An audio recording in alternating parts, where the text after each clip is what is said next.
Why don't we start with old Winnie in the house being a petulant brat?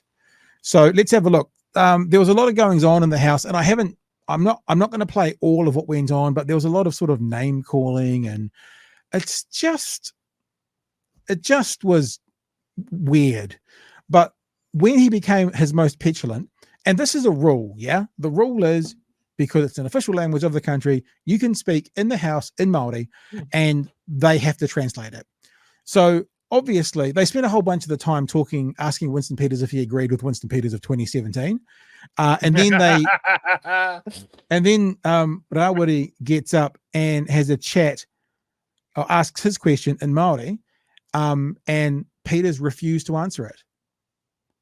So let's have a look. Well, he did answer it at the end, and then of course Winston tried to blame the audio delay on the technical equipment, but it's fairly obvious he just refused. So here is Winston Peters. If he was in 2 terms ago, he would have answered it, but he's now speaking to this new base he's got, and he refused to do it. So let's have a look at that part of the conversation.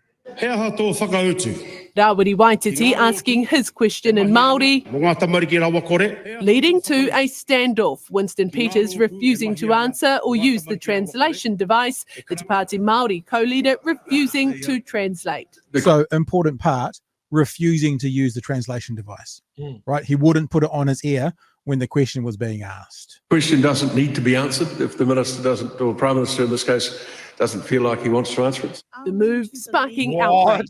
Then it simply becomes a choice for a minister to not answer a question, given that Te Reo is an official language. It would be an unfortunate reflection on the House if that was what's suggested. What is disgusting is that it's happening in our house in Aotearoa in 2023.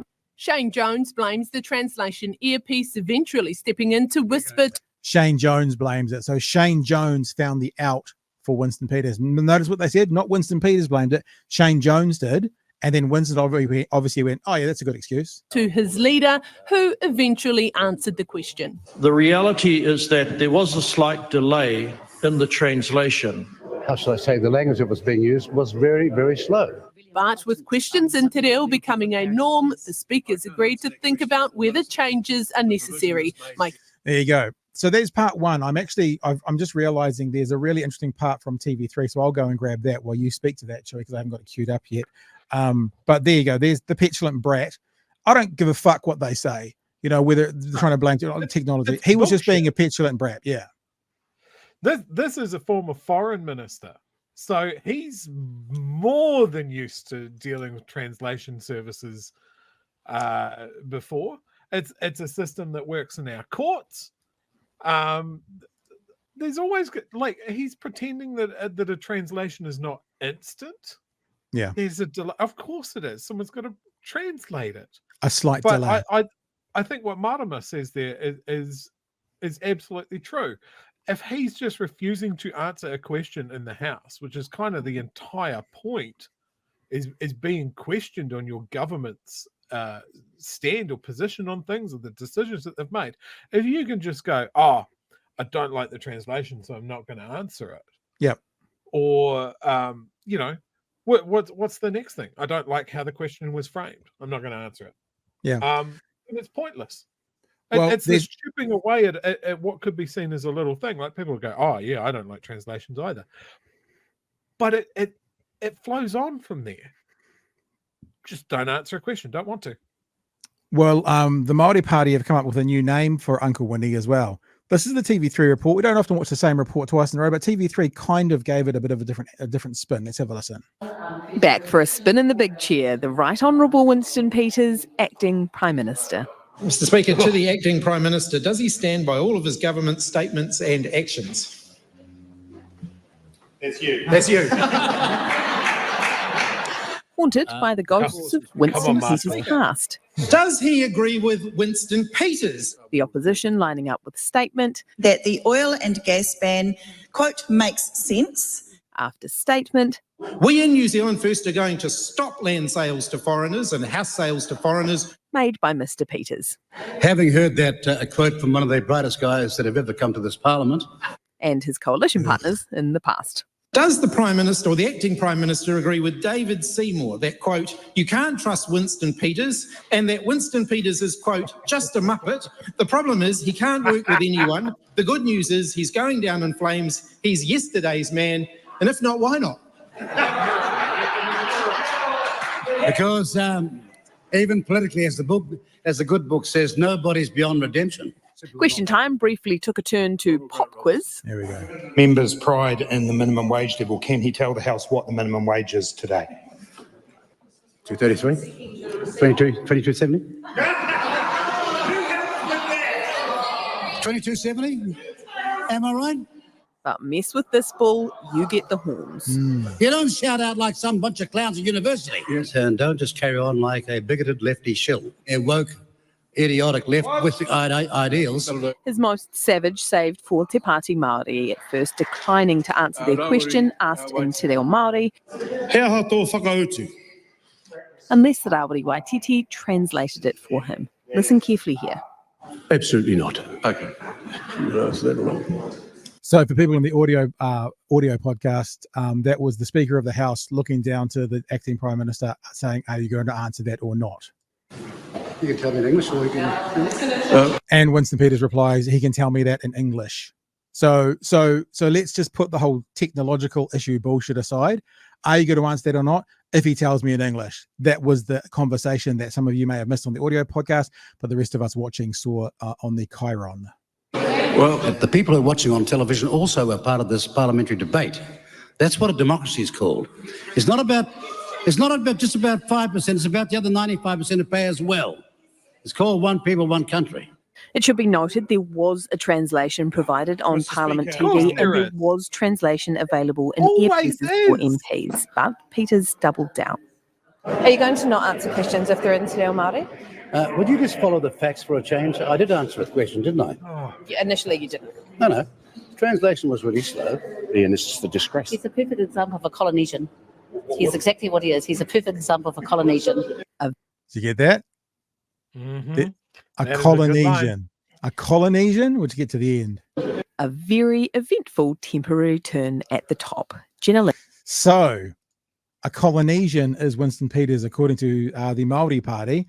And look, we'll just stop all that bullshit about the earpiece and this, because you heard or saw the interaction between the Speaker and Winston Peters, him saying, are you going to answer that question? Winston Peters then saying, if he asks it to me in English. So let's just, we'll cancel all that, right? And then go Winston Peters, petulant brat. I don't have the answer to this. Does Winston Peters know Te Reo? I would think not as well as, for example, Shane Jones. I would suspect he is not fluent in it. Yeah. As much as I don't like Shane Jones, I know that he at least he professes to be fluent in Te Reo. He is. So yeah, but I mean, this is the whole thing. It's an official language of this country. Yeah. Like, there should be no barriers to it being used in our government. To talk about democracy, it's against democracy. No, it's fucking not. It's got nothing to do with that. The translation was available. You chose not to use it. And you're going to blame technology, the translation, the people watching at home on parliamentary TV, anything but yourself. Yeah. And for him to throw such a fucking tantrum over a standard question time thing of, do you stand by your statements and the other thing, which is always asked. It has always been asked. The opposition have always used it. But he was getting absolutely rinsed, because absolutely showing a mirror of, like, do you stand up to your own comments and statements last time round? It shows him for the populist that he is. Yeah. So Peter's got an interesting question here. Do the Canadians refuse questions in French? Interesting. Yeah. Now that is a really interesting one, because I have watched some Canadian parliamentary TV, because they do it the same as ours do. And question time flows between English and French at the drop of a hat. I have seen their leaders answer a question in English, then pivot to the next one in French, absolutely fluently. I'm sure they don't do it for their Indigenous languages, but that's how it works. That's what we should be aiming for. We should be a bilingual country. You know, it won't happen quick, but it certainly won't happen if we deprioritize te reo at every step and belittle it at every step, like this government seems to be on a laser focused mission to do. Answer me this, Chewie. Answer me this, chat. Do you think that the general Joe Blow in the street, if you said, you know, French and English in Canada, or if you said Welsh and English in Wales, or if you said Gaelic and English in Ireland, they'd have less of a problem with that than Māori and English, because Māori and English involves a language from a group of people with more melanin in their skin? You know what I mean? That's probably a better. I think that's a better comparison than the French and English in Canada. But you know, both of those languages are colonized languages. Yeah. I'm honestly not sure where they're at recognizing their Indigenous languages. But yeah, Welsh and English. You've seen the big push back for that. But I don't get the sense, and look, I'm not Welsh and I don't know heaps of it, but I don't get the sense that there's the same kind of pushback over there. And then I go, if that's the case, and I'm comfortable thinking it probably is unless shown otherwise, why is there not the big pushback? And is it just simply because, you know, a European Welsh person speaks English and a European Welsh person speaks Welsh? Whereas the difference here is this is like the natives' language and the European colonizers' language. Do you know what I mean? Yeah. Just thinking. I mean, even if it's a bias, a subconscious bias, it's got something to play with it. I don't know. Yeah. Do you want any chat you want to give it? And look, this would be the time now if you want to throw out any of the maiden speeches while we're talking about the House, because next we're going to be looking at Luxon. So Sean here points out that Winfield grew up in the native schools era. So that's a good point. Probably hasn't had any grounding in te reo at all, and has obviously not put in any effort to learn since, despite all the resources that would be available to him. Yeah. And a couple, so this leads into it. Couple of comments here. Māori Party's woman's maiden speech was top shelf. Hannah was fire in her maiden speech. I don't have a clip for this lined up because I was literally reading the story before we came in. But if I grab this, where is it? When we're petting, we sometimes sing to try and make it look like we know what we're doing. We always sing. I did grab the story, and I just want to highlight like a particular part of her speech that I just jumped out at me and went, oh, wow, that's such a powerful thing to say. Hannah concluded her speech, "Every time you hear my voice, it will echo of my ancestors. Every time you look at me in the eyes, you will see the children that survived. Over the next 3 years, you will see history rewrite itself without a pen." Whoa. Now, bear in mind, this is our youngest ever MP. I urge you to go and watch the clip either on any of the news sites, or you can see it on parliamentary TV as well. It is an incredibly eloquent, incredibly powerful speech, and she just absolutely nailed, I think, the feelings of a generation that is going to make their mark. She sounds incredibly tough. Like, I think that was people's concern, that she is very, very young, and the focus that will be on her from both supporters and detractors. It's a lot of pressure. I think this woman sounds like she's made of steel. youngest than 170 years. And the part of the speech I remember that she said was, I'm paraphrasing, she basically went, "I'm 21. Confiscated. I didn't think I'd be here. I didn't think I'd be here when I was 21. I tried to ignore it, but there was a lot of stuff going on in this house, and so I felt I had to come here and, you know, sort it out." That I am paraphrasing possibly badly, but that part of it was quite telling to me. Her basically saying, as a 21-year-old, the stuff in the house was impacting her house, obviously being in the government, in the chambers. So yeah. Oh yeah, here it is. In only a couple of weeks and only 14 days, this government has attacked my whole world from every corner. Health, the environment, water, land, natural resources, Māori wards, reo, tamariki, the rights of me and you to be in this country under Te Tiriti. How can I not take anything personally when it feels that all of these policies were made about me? Yeah, she's one to watch. It'll be really interesting to see what happens with her. And you would, I mean, like, you know, being fair from an outsider looking into a politician and leaving that line there, assuming she's effective and represents her constituency well, that's always a part of this equation. She could be there for a very long time. She could be the, you know, the Debbie Ngārawa in 20 years' time with not just, I mean, imagine Debbie with 20 years experience of politics, as opposed to, I think this is her second term. That's what you could be looking at.